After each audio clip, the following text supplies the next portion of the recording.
So he goes on the Pat McAfee show, and he decides that he is going to say one of the most ridiculous comments in the history of sports that ended up pissing people off so bad that it ended up having people at ESPN like Mike Greenberg basically calling him out for the sheer disrespect and stupidity. So for those of you who didn't hear what LeBron James had to say, I want to play for you now, and then want to come back and continue on the show. Take a listen to this nonsense.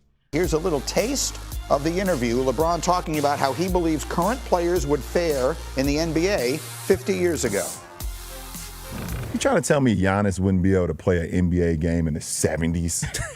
I think handshake, he wouldn't be able to do it. Yeah, neither would you. Neither would you. Giannis Antetokounmpo would have 250 points in a game in the 70s.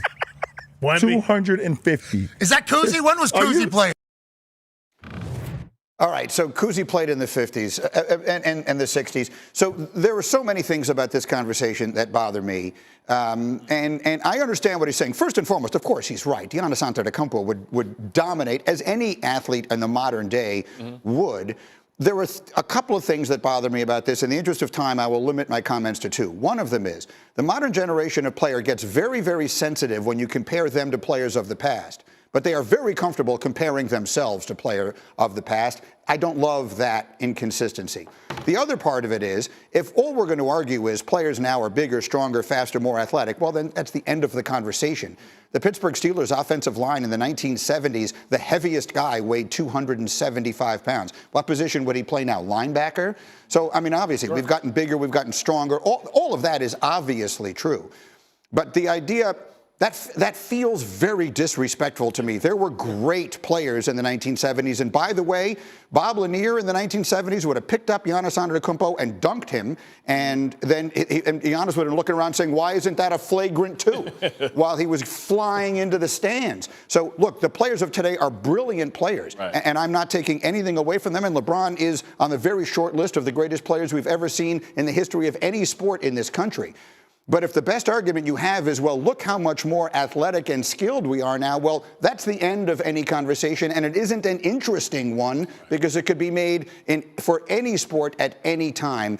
The idea that those guys weren't great players then, as one who watched them play, it offends my sensibility. Go ahead. No, I agree. I think this is just it's a silly argument. Like I talk about, back in the 70s, guys they had jobs in the offseason. Think about that. Maybe not in the 70s, but at one time, yes. No, but there were guys who literally had, they don't do what we do now. Right. This is in today's modern sports era, along all of these sports leagues, guys train all year round. Yeah. All year round. Those guys they weren't doing the things that modern day players are doing. So I just think it's just a silly argument to try to, again, compare what these guys are now, skill-wise, it's body types and stuff, to guys that 20, 30 years ago. Way longer than that. Dr. Ernie Vanderway, who played for the Knicks, was a doctor and literally only played home games. He didn't travel with the team because he was a doctor. Right. And so to make a comparison between those obviously is nonsensical. It doesn't make any sense. Right.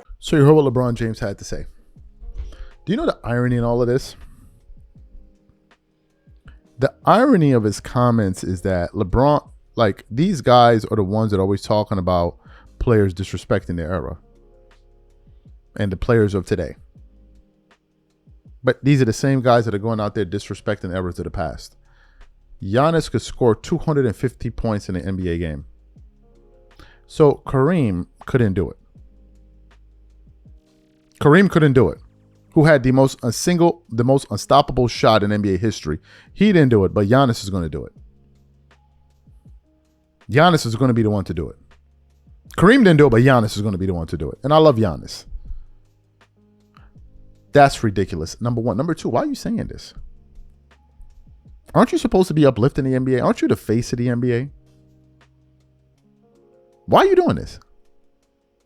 Why are you joining the stupidity and the tomfoolery of the people out there that take a crap on the league? Why are you doing this? Number two. Number three, why are you saying something like this about the predecessors that built the league for you? This is something Kobe Bryant would never say. This is something Michael Jordan would never say. That's why LeBron is classless. Let's just be real. He's classless.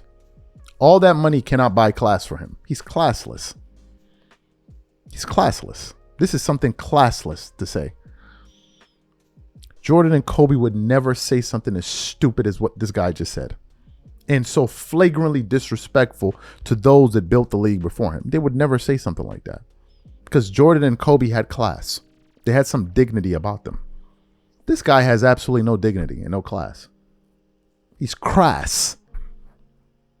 To make a statement like that shows you have zero class and respect for your predecessors. Why would you say that? Why would you say that? What message are you trying to get across? What message are you trying to get across? And the part that kills me is you're standing on the shoulders of those that came before you, but acting like as if they're not holding you up. Think of all of the pantheon players that have come through the NBA that have contributed it to it in one way or the other. Then think of LeBron. What's LeBron's contribution been? What's his contribution been? Load management, player empowerment, and a bunch of nonsense. It's so disgusting. It is just so disgusting. You listen to Kobe talk about the previous eras. He lifts them up, pays reverence to them, says he learned so much from them. You listen to LeBron. He's a clown, period. Billion and no billion. Just like Ray J said not Ray J, what's this guy? Fabulous, when he had that issue with Ray J. He said, you a lame ass. He said, you a lame ass, you know what, with money, and you a lame ass without it. It doesn't change you.